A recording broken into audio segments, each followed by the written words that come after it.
ನಮಸ್ಕಾರ. ಫೋಕಸ್ 18ಗೆ ಸ್ವಾಗತ. ನಾನು ಸೌಮ್ಯ ಮಳಲಿ. ಘರ್ ವಾಪಸಿ ರಣತಂತ್ರ ಹೂಡಿದ್ರ ಡಿಕೆಶಿ. ಮುಂಬೈ ಟೀಮ್ಗೆ ಆಫರ್ ಕೊಟ್ಟಿದ್ದೆ ಪ್ರಳಯ ಸೃಷ್ಟಿಸುತ್ತ. ಸಿದ್ದು ಶಿಷ್ಯರಿಗೆ ಗಾಳ ಹಾಕಿ ಮೆಗಾ ಸೂತ್ರ ಹೆಣದ್ರ ಬಂಡೆ. ಇದುವೇ ಈ ಕ್ಷಣದ ವಿಶೇಷ. ಘರ್ ವಾಪಸಿ ಮೆಗಾ ಸೂತ್ರ. ಘರ್ ವಾಪಸಿ ಪ್ಲಾನ್, ಡಿಕೆಶಿ ಹೂಡಿದ್ರ ರಣತಂತ್ರ. ಯಾರ್ಯಾರು ಕಾಂಗ್ರೆಸ್ ಪಕ್ಷಕ್ಕೆ ಬರಬೇಕು ಅಂತ ಬಯಸಿದ್ದಾರೆ ಎಲ್ಲರೂ ಸೇರಿಕೊಂಡು ನಮ್ಮ ಅಲ್ಲಂ ವೀರಭದ್ರಪ್ಪನ ನೇತೃತ್ವದಲ್ಲಿ ಒಂದು ಸಮಿತಿ ಇದೆ. ಅವ್ರ ಮುಂದೆ ಅರ್ಜಿ ಹಾಕಿ ಅವ್ರು ಎಕ್ಸಾಮಿನ್ ಮಾಡ್ತಾರೆ. ನಾನು ಹೇಳ್ತಾ ಇದ್ದೀನಿ, ಒಬ್ಬ ಪಕ್ಷದ ಅಧ್ಯಕ್ಷರಾಗಿ ಯಾರಿಗೆ ನಮ್ಮ ಲೀಡರ್ಶಿಪ್ ಬಗ್ಗೆ ನಂಬಿಕೆ ಇದೆ ಫಸ್ಟ್ ಅರ್ಜಿ ಬರಲಿ, ಆಮೇಲೆ Congress party will take A stand. Mumbai ಟೀಮ್ಗೆ ಆಫರ್ ಕೊಟ್ಟಿದ್ದು ಪ್ರಳಯ ಸೃಷ್ಟಿಸುತ್ತಾ. ಯಾರ್ಯಾರು ನಮ್ಮ ಪಕ್ಷ ಬಿಟ್ಟು ದ್ರೋಹ ಮಾಡಿ ಹೋಗಿದ್ದಾರೆ, ಜಗತ್ತೇ ಪ್ರಳಯ ಆದ್ರೂ ಕೂಡ ಅವ್ರನ್ನ ವಾಪಸ್ ತಗೊಳ್ಳೋದು. ಐ ಮೇಡ್ ಅ ಸ್ಟೇಟ್ಮೆಂಟ್ ಅಲ್ಲಿ ಅವರು ಪ್ರಳಯ ಆದ್ರೂ ಕೂಡ 14 ಜನ ಸೇರ್ಕೊಳ್ಳಲ್ಲ ಅಂತ ಹೇಳಿದ್ದೀನಿ. ನಾನು ಮಾತಾಡ್ತೀನಿ. ಸಿದ್ದು ಶಿಷ್ಯರಿಗೆ ಗಾಳ ಹಾಕಿ ಮೆಗಾ ಸೂತ್ರ ಹೆಣದ್ರ ಬಂಡೆ. ಡಿಕೆಶಿ ಪವರ್ ಪಾಲಿಟಿಕ್ಸ್ ನಲ್ಲಿ ಎತ್ತಿದ ಕೈ ಅಂತಲೇ ಫೇಮಸ್. ಒಕ್ಕಲಿಗ ಸಮುದಾಯದ ಪ್ರಬಲ ನಾಯಕರಲ್ಲಿ ಡಿಕೆಶಿ ಕೂಡ ಒಬ್ರು. ವಿಭಿನ್ನ ರಾಜಕೀಯ ಶೈಲಿಯಿಂದ ಗುರುತಿಸಿಕೊಂಡ ಡಿಕೆಶಿ ಪಕ್ಷ ಸಂಘಟನೆ ಕಾರ್ಯತಂತ್ರದಲ್ಲಿ ಚಾಣಕ್ಯ ವ್ಯೂಹ ರಚಿಸುತ್ತಾರೆ. ಹೈಕಮಾಂಡ್ ಮಟ್ಟದಲ್ಲಿ ಉತ್ತಮ ಸಂಪರ್ಕ ಹೊಂದಿರೋ ಡಿಕೆಶಿ ವರ್ಷದ ಹಿಂದೆ ಕೆಪಿಸಿಸಿ ಅಧ್ಯಕ್ಷ ಪಟ್ಟಕ್ಕೇರಿದ್ರು. ಜುಲೈ 2, 2020 ಡಿಕೆಶಿ ಕಾಂಗ್ರೆಸ್ ಸಾರಥ್ಯ ವಹಿಸಿದ್ರು. ಈ ವರ್ಷಾಚರಣೆ ಹಿನ್ನೆಲೆ ರಾಜ್ಯ ರಾಜಕೀಯದಲ್ಲಿ ಸಂಚಲನ ಸೃಷ್ಟಿಸಿಬಿಟ್ಟಿದೆ ಡಿಕೆಶಿ ಕೊಟ್ಟ ಆ ಒಂದು ಹೇಳಿಕೆ. ಇವತ್ತು ಹೇಳ್ತಾ ಇದ್ದೀನಿ, ಹಿಂದೆನೂ ಹೇಳ್ತಾ ಇದ್ದೀನಿ, ಮುಂದೆನೂ ಹೇಳ್ತಾ ಇದ್ದೀನಿ. There is no confusion. Who all want to be in Congress, be work with Congress, who accepted the leadership of Congress. ಯಾರಿಗೆ ನಮ್ಮ ಪಕ್ಷದಲ್ಲಿ ನಮ್ಮ ಸಿದ್ಧಾಂತ, ನಾಯಕತ್ವ ಎಲ್ಲದ ಬಗ್ಗೆ ಕೂಡ ನಂಬಿಕೆ ಇದೆ, ಅವರೆಲ್ಲ ಕೂಡ ನಮ್ಮ ಲೋಕಲ್ ಅವ್ರನ್ನೂ ಕೂಡ ನಾವು ಚರ್ಚೆ ಮಾಡಬೇಕಾಗ್ತದೆ. ಯಾರು ಬೇಕಾದ್ರೂ ಅರ್ಜಿ ಹಾಕೊಳ್ಳಿ, ಆಮೇಲೆ will take A stand. Congress ಪಕ್ಷದ ಸಿದ್ಧಾಂತದ ಮೇಲೆ, ನಾಯಕತ್ವದ ಮೇಲೆ ನಂಬಿಕೆ ಇದ್ದವರು ಯಾರು ಬೇಕಾದರೂ ಕಾಂಗ್ರೆಸ್ ಪಕ್ಷವನ್ನ ಸೇರೋಕೆ ಅರ್ಜಿ ಸಲ್ಲಿಸಬಹುದು ಅನ್ನೋ ಈ ಒಂದು ಹೇಳಿಕೆ ದೊಡ್ಡ ಮಟ್ಟದ ಸುದ್ದಿಯಾಗಿದೆ. ಯಾಕಂದ್ರೆ ಇಲ್ಲಿ ಡಿಕೆ ಶಿವಕುಮಾರ್ ಯಾರು ಬೇಕಾದರೂ ಪಕ್ಷ ಸೇರೋಕೆ ಅರ್ಜಿ ಹಾಕಬಹುದು ಅಂತ ಹೇಳಿರೋ ಕಾರಣ ಪಕ್ಷ ತೊರೆದು ಹೋದವರಿಗೂ ಈ ಮೂಲಕ ಬಂಡೆ ಇಂಡೈರೆಕ್ಟ್ ಮೆಸೇಜ್ ರವಾನಿಸಿದ್ರ ಅನ್ನೋ ಶಂಕೆ ವ್ಯಕ್ತವಾಗ್ತಿದೆ.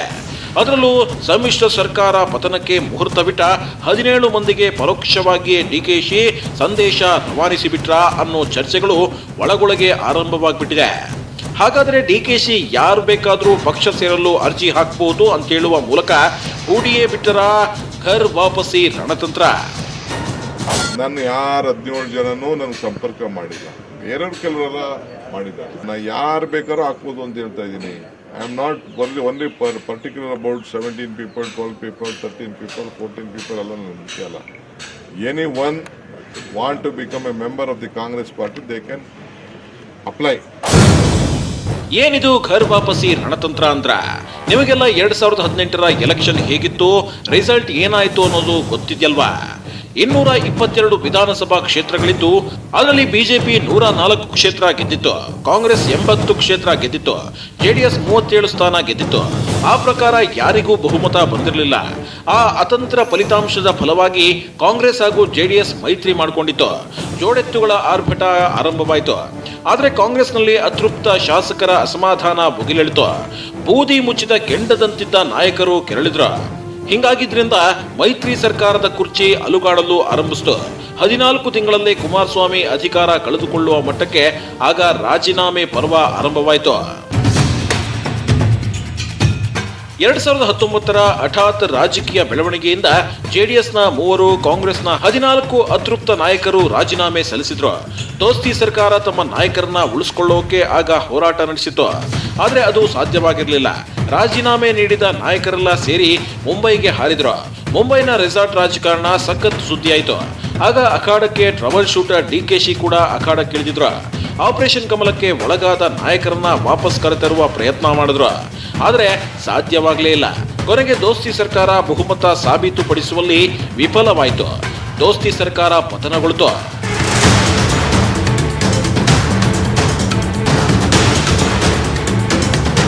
ದೋಸ್ತಿ ಸರ್ಕಾರ ಪತನವಾಗ್ತಿದ್ದ ಹಾಗೆ ಬಿಜೆಪಿ ಸರ್ಕಾರ ಅಧಿಕಾರಕ್ಕೇರ್ತು. ಯಡಿಯೂರಪ್ಪ ಸಿಎಂ ಆದ್ರು. ಇದೆಲ್ಲ ಫ್ಲಾಶ್ ಬ್ಯಾಕ್. ಆದ್ರೆ ಈಗ ಈ ಫ್ಲಾಶ್ ಬ್ಯಾಕ್ ನ ಯಾಕೆ ಹೇಳ್ತಿದ್ದೀವಿ ಅಂದ್ರೆ, ಈ ಫ್ಲಾಶ್ ಬ್ಯಾಕ್ ನಲ್ಲಿ ಸಿದ್ದರಾಮಯ್ಯನವರು ಕಲಾಪವೊಂದರಲ್ಲಿ ಕೊಟ್ಟ ಹೇಳಿಕೆ ಈ ಕ್ಷಣಕ್ಕೆ ಪ್ರಮುಖವಾಗುತ್ತೆ. ಯಾವುದು ಆ ಹೇಳಿಕೆ ಅಂದ್ರೆ, ಅದನ್ನ ಈ ಕ್ಷಣಕ್ಕೆ ರೀಕಾಲ್ ಮಾಡಲೇಬೇಕು.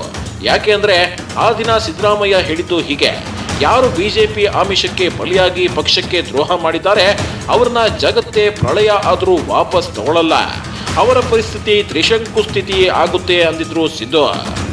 ಯಾರ್ಯಾರು ನಮ್ಮ ಪಕ್ಷ ಬಿಟ್ಟು ದ್ರೋಹ ಮಾಡಿ ಹೋಗಿದ್ದಾರೆ, ಜಗತ್ತೇ ಪ್ರಳಯ ಆದ್ರೂ ಕೂಡ ಅವ್ರನ್ನ ವಾಪಸ್ ತಗೊಳ್ಳಲ್ಲ. ಯಾವ ಕಾರಣಕ್ಕೂ ತಗೊಳ್ಳಲ್ಲ. ಇವರಿಗೆ ಪಾಪ ತ್ರಿಶಂಕು ಸ್ಥಿತಿನೇ, ತ್ರಿಶಂಕು ಸ್ವರ್ಗನೇ ನಿರ್ಮಾಣ ಆಗೋದು. ನಾವಂತೂ ಸೇರ್ಸಲ್ಲ. I making it very very clear. ನೋಡಿದ್ರಲ್ಲ ಸಿದ್ದರಾಮಯ್ಯ ಆ ದಿನ ಏನು ಹೇಳಿದ್ರು ಅಂತ. ಈಗ್ಯಾಕೆ ಇದನ್ನ ತೋರಿಸ್ತಿದ್ದೀವಿ ಅಂದ್ರೆ, ಡಿಕೆಶಿ ಏನೋ ಪರೋಕ್ಷವಾಗಿ ಸಮ್ಮಿಶ್ರ ಸರ್ಕಾರಕ್ಕೆ ಮುಹೂರ್ತ ಬಿಟ್ಟ 17 ಮಂದಿಗೆ ಆಹ್ವಾನ ನೀಡಿರಬಹುದು. ಯಾರು ಬೇಕಾದ್ರೂ ಅರ್ಜಿ ಹಾಕ್ಲಿ ನೋಡೋಣ ಅಂದಿರಬಹುದು. 12 ಜನನೋ 14 ಜನನೋ 17 ಜನನೋ ಮ್ಯಾಟ್ರ್ ಅಲ್ಲ, ಮುಂದೆ ನೋಡೋಣ ಅಂದಿರಬಹುದು. ಒಂದ್ ವೇಳೆ ಡಿಕೆಶಿಯ ಘರ್ ವಾಪಸಿ ರಣತಂತ್ರ ಸಕ್ಸಸ್ ಆಗಿದ್ದೆ ಆದ್ರೆ, ಪಕ್ಷ ಬಿಟ್ಟು ಹೋದವರು ಡಿಕೆಶಿ ನಾಯಕತ್ವ ಒಪ್ಕೊಂಡು ವಾಪಸ್ ಬಂದಿದ್ದೆ ಆದ್ರೆ, ಸಿದ್ದು ಏನ್ ಹೇಳ್ತಾರೆ? ಪ್ರಳಯ ಆದ್ರೂ ವಾಪಸ್ ಸೇರ್ಸಲ್ಲ ಅಂದಿದ್ದ ಸಿದ್ದರಾಮಯ್ಯ ಇದಕ್ಕೆ ಒಪ್ಕೊಳ್ತಾರ? ಈ ಬಗ್ಗೆ ಸಿದ್ದರಾಮಯ್ಯ ಹೇಳೋದಾದ್ರೂ ಏನೋ. ಪಕ್ಷದಿಂದ ಹೊರಗಡೆ ಹೋಗಿರೋರು, ಪಕ್ಷದ ಸಿದ್ಧಾಂತದಲ್ಲಿ ನಂಬಿಕೆ ಇಟ್ಟಿರೋರು ವಾಪಸ್ ಬನ್ನಿ ಅಂತ ಕರೆದಿದ್ದಾರೆ. ಅದರ ಅರ್ಥ 14 ಜನ ಬರ್ರಿ ವಾಪಸ್ಸು ಅಂತ ಅಲ್ಲ. ಬಿಟ್ ಮಾಡಿದ್ರೆ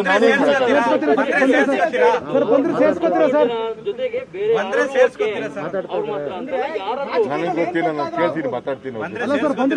ನಾನು I made a statement on the floor of the house. ಪ್ರಳಯ ಆದ್ರೂ ಕೂಡ ಈ 14 ಜನ ಸೇರ್ಸ್ಕೊಳ್ಳಲ್ಲ ಅಂತ ಹೇಳಿದ್ದೀನಿ. ನಾನು ಮಾತಾಡ್ತೀನಿ. ನೋಡಿದ್ರಲ್ಲ ಸಿದ್ದರಾಮಯ್ಯ ಹೇಳಿದ್ದನ್ನ. ಪ್ರಳಯ ಆದ್ರೂ ಪಕ್ಷಕ್ಕೆ ಸೇರಿಸೋದಿಲ್ಲ, ಆದ್ರೆ ಈ ಬಗ್ಗೆ ಡಿಕೆಶಿ ಬಳಿ ಮಾತನಾಡ್ತೀನಿ ಅಂತ ಸಿದ್ದರಾಮಯ್ಯ ಹೇಳಿದ್ದು ಅಚ್ಚರಿ ಮೂಡಿಸಿದೆ. ಹೌದು, ಮೊನ್ನೆಯಷ್ಟೇ ಬಿಜೆಪಿಯಲ್ಲಿ ಕುರ್ಚಿ ಕಾಳಗ ಶುರುವಾಗಿ ಹಿಡಿಯಾಗಿ ಹೊತ್ಕೊಂಡು ಬಂಡಾಯ ಬೆಂಕಿ ರೂಪ ತಾಳಿ ಧಗಧಗ ಉರಿದು ತಣ್ಣಗಾಗಿದೆ. ನಾಯಕತ್ವ ಬದಲಾವಣೆ ವಿಚಾರ ಏನಿದೆ ಅದು ಬೂದಿ ಮುಚ್ಚಿದ ಕೆಂಡದಂತಹ ಸನ್ನಿವೇಶವಿದೆ. ಬಿಜೆಪಿದಾಯ್ತು ಅನ್ನೋವಾಗ್ಲೇ ಕಾಂಗ್ರೆಸ್ನಲ್ಲೂ ಕುರ್ಚಿ ಕಾಳಗ ಜೋರಾಗಿ ದಿಲ್ಲಿ ದಂಡಯಾತ್ರೆವರೆಗೂ ಸ್ಟೋರಿ ಟ್ವಿಸ್ಟ್ ಆಗಿತ್ತು. ಜಮೀರ್ ಅಹಮದ್ ಮುಂದಿನ ಸಿಎಂ ಸಿದ್ದು ಅಂತ ಹೇಳಿದ್ರು. ಆನಂತರ ಡಿಕೆಶಿ ದಿಲ್ಲಿ ದಂಡಯಾತ್ರೆ ಕೈಗೊಂಡ್ರು. ಕಾಂಗ್ರೆಸ್ ಪಕ್ಷದೊಳಗೆ ಮುಂದಿನ ಸಿಎಂ ಚರ್ಚೆ ಜೋರಾಯ್ತು. ಮಲ್ಲಿಕಾರ್ಜುನ್ ಖರ್ಗೆ ಪರಮೇಶ್ವರ್ ಹೆಸರು ಸದ್ದು ಮಾಡಿತು. 3 ದಿನ ದಿಲ್ಲಿ ದಂಡಯಾತ್ರೆ ಮುಗಿಸಿ ಡಿಕೆಶಿ ಬಂದ್ಮೇಲೆ ಸಿದ್ದು ದಿಲ್ಲಿ ದಂಡಯಾತ್ರೆಯ ಟ್ವಿಸ್ಟ್ ಸಿಕ್ತು. ಸಿದ್ದು ಬಣ ಡಿಕೆಶಿ ಬಣ ಅನ್ನೋ ಚರ್ಚೆಗಳು ಗುಸುಪಿಸು ಅಂತಿದ್ದಾಗಲೇ ಮನೆಯೊಂದು 3 ಬಾಗಿಲು ಅನ್ನೋ ಸನ್ನಿವೇಶವೂ ಕಂಡು ಬಂದಿತ್ತು. ಡಿಕೆಶಿ ವರ್ಸಸ್ ಸಿದ್ದು ಅನ್ನೋ ನೇರ ಹಣಾಹಣಿ ಮಧ್ಯೆ 3ನೇ ಬಣ ಸಿಡಿದೆದ್ದ ಸುಳಿವು ಸಿಕ್ತು.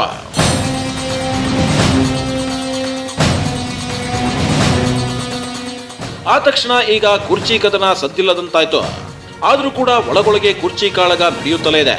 ಅದರಲ್ಲೂ ಕಾಂಗ್ರೆಸ್ ಹಾಗೂ ಜೆಡಿಎಸ್ ಬಿಟ್ಟು ಬಿಜೆಪಿ ಸೇರಿದ್ರಲ್ಲ, ಅವರ ಪೈಕಿ ಕೆಲವರಿಗೆ ಸೂಕ್ತ ಸ್ಥಾನಮಾನ ಸಿಕ್ಕಿಲ್ಲ ಅನ್ನೋ ಮಾತುಗಳು ಕೂಡ ಇದೆ. ಯಾಕಂದ್ರೆ ಬಿಜೆಪಿಯಲ್ಲಿ ಮೂಲ ವರ್ಸಸ್ ವಲಸಿಗ ಅನ್ನೋ ಆಟ ಶುರುವಾಗಿದೆ. ಅದರಲ್ಲೂ ಹ್ಯಾಟ್ರಿಕ್ ಗೆಲುವು ಸಾಧಿಸಿದ ಮುನಿರತ್ನಗೆ ಸಚಿವ ಸ್ಥಾನ ಕೈತಪ್ಪಿತು. ಸಚಿವ ಸ್ಥಾನ ಯಾವಾಗ ಸಿಗುತ್ತೆ ಅನ್ನೋ ಪ್ರಶ್ನೆ ಹಾಗೆ ಉಳಿದಿದೆ. ಇನ್ನು ರಮೇಶ್ ಜಾರಕಿಹೊಳಿ ಸಿಡಿ ಉರುಳಿನಲ್ಲಿ ಸಿಲುಕೊಂಡು ಮಂತ್ರಿ ಪಟ್ಟ ಕಳೆದುಕೊಂಡ್ರು. ಅವರ ಟೀಮ್ ಬೇರೆ ಅವರಿಂದ ಅಂತರ ಕಾಯ್ದುಕೊಂಡಂತೆ ಕಾಣ್ತಾ ಇದೆ. ಯಾರೂ ಕೂಡ ರಮೇಶ್ ಜಾರಕಿಹೊಳಿ ಅವರನ್ನ ಭೇಟಿಯಾದಂಗೆ ಕಾಣ್ತಾನೆ ಇಲ್ಲ. ನಮ್ಮ ನಾಯಕ ಜಾರಕಿಹೊಳಿ ಅಂತಿದ್ದ ಮುಂಬೈ ಟೀಮ್ ಮೇಲ್ನೋಟಕ್ಕೆ ರಮೇಶ್ ಜಾರಕಿಹೊಳಿಗೆ ಸಚಿವ ಸ್ಥಾನ ಸಿಗುತ್ತೆ ಅಂತಾರೆ.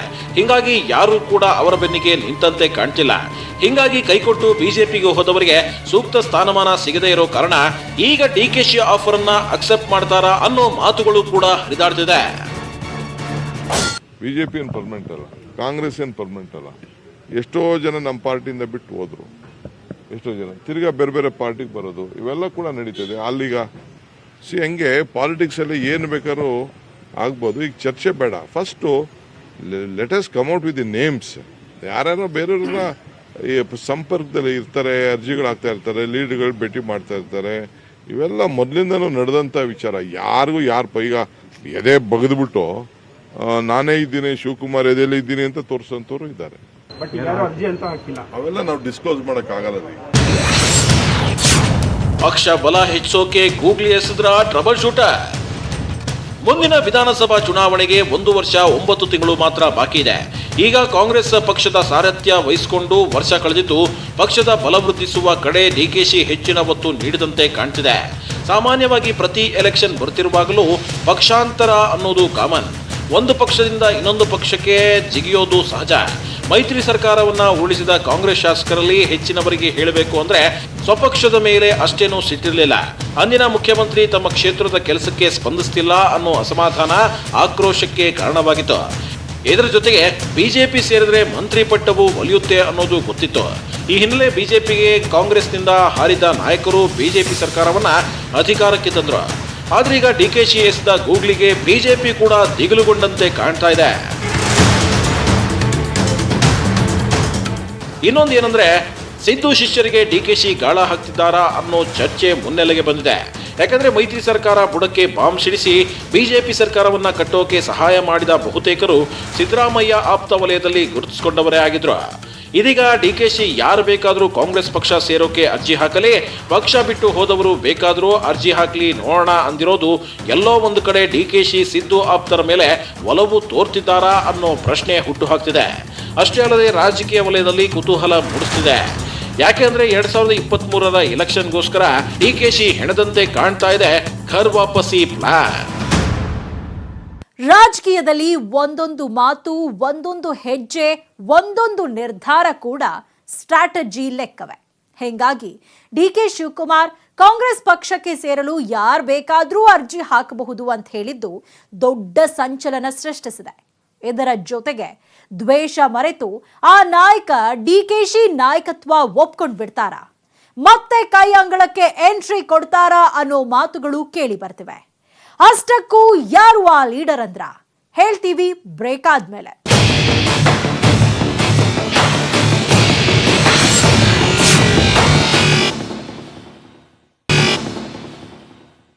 ಶತಕೋಟಿ ಒಡೆಯನ ವಿರುದ್ಧ ಡಿಕೆಶಿ ಅಸಮಾಧಾನ ಹೊರಹಾಕಿದ್ದೇಕೆ? ಸಚಿವ ಸ್ಥಾನ ಸಿಗದೇ ಇದ್ದವರನ್ನ ಸೆಳೆಯೋ ಪ್ಲಾನ್ನಲ್ಲಿದ್ದಾರಾ ಬಂಡೆ? ಪಕ್ಷ ಬಲಪಡಿಸೋಕೆ ಎಲ್ಲರನ್ನೂ ವಾಪಸ್ ಕರೆತರೋ ಪ್ಲಾನ್ ನಡೆದಿದ್ಯಾ? ಎಲೆಕ್ಷನ್ ಗೆಲ್ಲೋಕೆ ಈಗಿನಿಂದಲೇ ಡಿಕೆಶಿ ಲೆಕ್ಕಾಚಾರ ಶುರುವಾಯ್ತಾ? ಇಲ್ಲಿದೆ ನೋಡಿ ಈ ಕುರಿತ ಸ್ಟೋರಿ. ಎಂಟಿಬಿ ನಾಗರಾಜ್ ವಿರುದ್ಧ ಡಿಕೆಶಿ ಅಸಮಾಧಾನ ಔಟ್. ಎಂಟಿಬಿ ನಾಗರಾಜ್ ಒಂದು ಕಾಲದ ಸಿದ್ದು ಆಪ್ತ. ಸಮ್ಮಿಶ್ರ ಸರ್ಕಾರದಲ್ಲಿ ಸಚಿವರಾಗಿದ್ದುಕೊಂಡೇ ಸಚಿವ ಸ್ಥಾನಕ್ಕೆ ರಾಜೀನಾಮೆ ನೀಡಿ ಯಡಿಯೂರಪ್ಪ ಕೈ ಹಿಡಿದು ಕಾಂಗ್ರೆಸ್ಗೆ ಶಾಕ್ ಕೊಟ್ಟಂತವರು. ಅತ್ಯಂತ ಶ್ರೀಮಂತ ರಾಜಕಾರಣಿ ಎನಿಸಿಕೊಂಡ ಎಂಟಿಬಿ ನಾಗರಾಜ್ ಉಪಚುನಾವಣೆಯಲ್ಲಿ ಸೋಲನ್ನ ಅನುಭವಿಸಿದ್ರು. ಅತಂತ್ರ ಪರಿಸ್ಥಿತಿಯಲ್ಲಿದ್ರು. 2021ರ ಜನವರಿಯಲ್ಲಿ ಎಂಟಿಬಿ ನಾಗರಾಜ್ಗೆ ಸಚಿವ ಭಾಗ್ಯ ಒಲಿದು ಬಂತು. ಇದೀಗ ಸಚಿವ ಎಂಟಿಬಿ ನಾಗರಾಜ್ ಬಗ್ಗೆ ಡಿಕೆಶಿ ತಮ್ಮ ಅಸಮಾಧಾನ ಹೊರಹಾಕಿದ್ದಾರೆ. ಎಂಟಿಬಿ ನಾಗರಾಜ್ಗೆ ಡಿಕೆಶಿ ಅವರೇ ಟಿಕೆಟ್ ಕೊಡಿಸಿದ್ದಾಗಿ ಹೇಳಿದ್ದಾರೆ. ನಾವೇ MTB ನಾಗರಾಜ್ ನಾವೇ ಟಿಕೆಟ್ ಕೊಡ್ಸತ್ರ ನಾನು ಒಬ್ಬ ಕಾರಣಕರ್ತ. ಕಾಂಗ್ರೆಸ್ ಪಾರ್ಟಿಗೆ ಟಿಕೆಟ್ ಕೊಡ್ಸಕ್ಕೆ ನನ್ನಿಂದ ಗೆದ್ದ ಅಂತ ನಾನು ಹೇಳುದಿಲ್ಲ. ಇನ್ನು ರಾಜಕಾರಣ ನಿಂತ ನೀರಲ್ಲ ಎಂದಿರೋ ಡಿಕೆ ಶಿವಕುಮಾರ್, ರಾಜಕಾರಣ ಯಾವಾಗಲೂ ಬದಲಾಗ್ತಿರುತ್ತೆ, ಪಕ್ಷಕ್ಕೆ ಹಿಂದಿರುಗಲು ಅರ್ಜಿ ಹಾಕಿದ್ರೆ ಅದನ್ನ ಪರಿಶೀಲಿಸಲಾಗುತ್ತೆ ಅಂತಲೂ ಹೇಳಿದ್ರು. ಈ ಮಾತನ್ನ ಯಾರಿಗೆ ಹೇಳಿದ್ರು ಅನ್ನೋ ಚರ್ಚೆ ಈಗ ಶುರುವಾಗಿದೆ. ಯಾಕಂದ್ರೆ ಪದೇ ಪದೇ ತಮ್ಮ ನಾಯಕತ್ವದ ಮೇಲೆ ನಂಬಿಕೆ ಇದ್ರೆ ಬರಲಿ, ಅರ್ಜಿ ಹಾಕಲಿ ಅಂತ ಹೇಳಿರೋ ಡಿಕೆಶಿ ಮಾತನ್ನ ಕೇಳ್ತಾ ಇದ್ರೆ ರಾಜಕೀಯ ವಲಯದಲ್ಲಿ ಆ ನಾಯಕ ದ್ವೇಷ ಮರೆತು ಮತ್ತೆ ಕೈಗೆ ಜೈ ಅಂತಾನ ಅನ್ನೋ ಚರ್ಚೆ ಮುನ್ನೆಲೆಗೆ ಬಂದಿದೆ. ಅಷ್ಟಕ್ಕೂ ಯಾರು ಆತ ಅಂದ್ರ ರಮೇಶ್ ಜಾರಕಿಹೊಳಿ.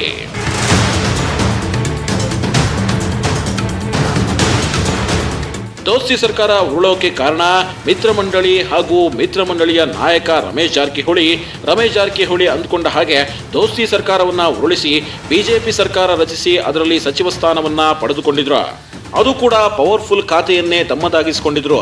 ಆದ್ರೆ ಅದ್ಯಾವಾಗ ಸಿಡಿ ಉರುಳು ರಮೇಶ್ ಜಾರಕಿಹೊಳಿ ಸುತ್ತಕೊಳ್ತೋ ಅಂದಿನಿಂದ ರಮೇಶ್ ಜಾರಕಿಹೊಳಿ ಒಂಟಿ ತೋಳದಂತೆ ಆಗ್ಬಿಟ್ಟಿದ್ದಾರೆ. ತಮ್ಮನ್ನ ಒಂಟಿ ಮಾಡಿದವರ ವಿರುದ್ಧ ಸಮರಾಭ್ಯಾಸ ನಡೆಸಿದ್ದಾರೆ. ಅದರಲ್ಲೂ ಇತ್ತೀಚಿನ ಆ ಮೂವರೇ ಚೂರಿ ಹಾಕಿದ್ದು ಅವರನ್ನ ಬಿಡಲ್ಲ ಅಂತ ರಮೇಶ್ ಜಾರಕಿಹೊಳಿ ನಿಗಿ ಕೆಂಡ ಕಾರಿಬಿಟ್ಟಿದ್ರು. ರಮೇಶ್ ಜಾರಕಿಹೊಳಿ ಇಷ್ಟಪಟ್ಟು ಜಲಸಂಪನ್ಮೂಲ ಖಾತೆ ಪಡೆದಿದ್ರು.